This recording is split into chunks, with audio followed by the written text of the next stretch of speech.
Bonjour, et puis merci d'avoir accepté de témoigner. Nous venons d'avoir deux premières interventions autour d'une démarche sur un champ d'insertion d'une communauté commune du Toulois, et puis ensuite un chercheur sociologue au CNAM.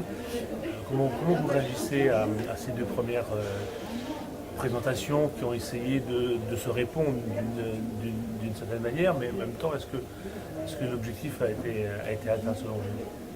Alors moi, je pense que c'est très intéressant. Je travaille dans un centre social, mais qui accueille aussi une énorme équipe de bénévoles et qui, étant âgés de 18 à 77 ans, ont des attentes particulières par rapport justement à cette offre de bénévolat dans certaines missions. Et outre le fait de pouvoir se rendre utile, d'aider les autres, d'occuper son temps, nous avons de plus en plus des personnes qui sont en recherche d'emploi ou en recherche de formation. Et donc cette question de construction de compétences, elle apparaît aussi essentielle dans ces missions de bénévolat, parce que c'est une de leurs demandes. Et curieusement, on remarque que justement, tous les dispositifs n'y répondent pas forcément, ou ont des critères pour lesquels tout le monde ne peut pas y accéder.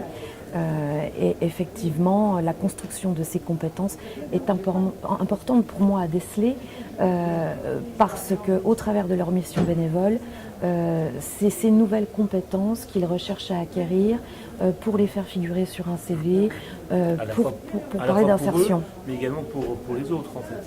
Voilà, oui, ils viennent apporter des savoir-faire, tout à fait. Voilà, ils viennent apporter des savoir-faire, un petit peu comme à l'image du chantier d'insertion, où on a des encadrants qui apportent leurs compétences, qui apportent leur savoir-faire, mais qui s'enrichissent aussi au contact des personnes qu'ils accompagnent et qu'ils encadrent. Donc moi, je retrouve ça. Voilà, je retrouve ça à partir des actions bénévoles qui sont menées chez nous. Et en quoi le dispositif, par exemple, présenté du Toulois, comme de tout, fait écho? C'est-à-dire que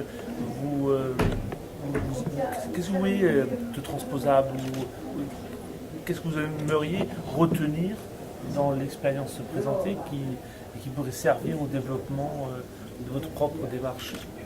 Alors, ce que j'aime, oui, c'est difficile de savoir ce qu'on pourrait transposer.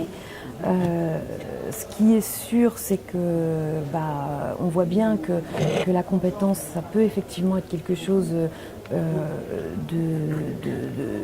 de volatile, quelque chose qu'il faut faire émerger, quelque chose qu'il faut travailler, mais quelque chose aussi qui peut se partager. Et donc, nous, on est plutôt sur ce partage-là, cette notion de partage, d'acquisition et de faire émerger. C'est vrai que dans un autre type de mission, j'ai pu aussi me servir de l'outil Lorfolio, qui est, voilà, tout à fait, et je trouve que c'est un outil pour des gens qui sont relativement proches de l'emploi, mais qui ont du mal à verbaliser certaines choses positives dont ils sont maîtres et qu'ils savent faire, qu'ils maîtrisent. C'est un outil de verbalisation pour moi avant tout.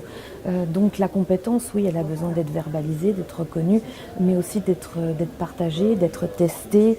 Donc il y a un côté pratique, mais tout cet apport théorique, et il me semble aussi indissociable, en tout cas pour moi, pour pouvoir comprendre comment vont s'inscrire et comment vont émerger les compétences dans le cheminement d'une action bénévole ou non, hein, puisque de toute façon, même dans le bénévolat, on est de plus en plus aussi dans une recherche d'insertion. Si elle n'est pas professionnelle au vu des difficultés économiques actuelles, elle est en tout cas sociale.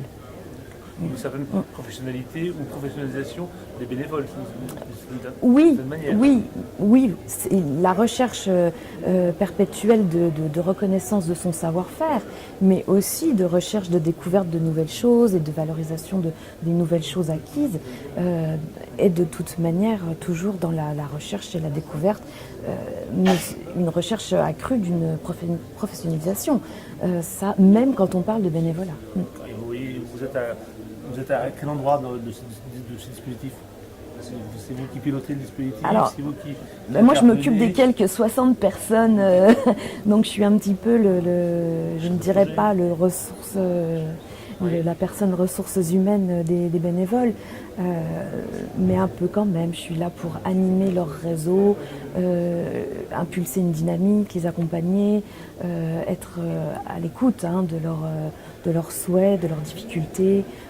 Parce que malgré tout, même en mission bénévole, il y a tout de même des objectifs. C'est là l'ambiguïté Ou l'intérêt. ou l'intérêt. Tout D'accord. dépend. Merci beaucoup.